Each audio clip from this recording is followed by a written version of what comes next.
We touched on the issue of women's role in peace and security, and we've also touched on violence against women and women's access to leadership roles as either barriers or levers to achieving gender equality, depending on which way you look at it. I think the one we probably haven't touched on yet tonight is economic security, and that one for me, either as a barrier or as a lever to achieving equality,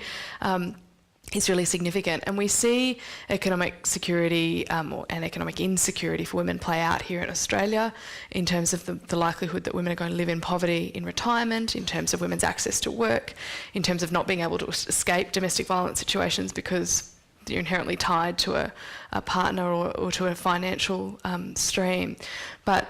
even more desperately, I think we see it across the Pacific and across the developing world, where women aren't able to access land rights, where women are still struggling to earn basic wages, having their wages stolen from them while they're walking home, and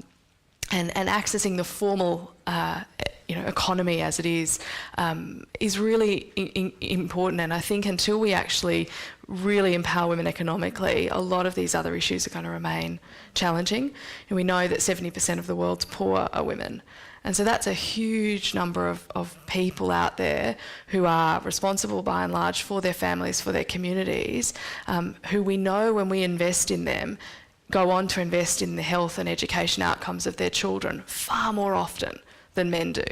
And yet we continually channel economic security towards men. And so I think in terms of our aid and development program, supporting women and gender equality in terms of the work that we all do, in terms of the work that NGOs and governments do in this space, economic security is going to remain a really big challenge, but is also probably our biggest opportunity.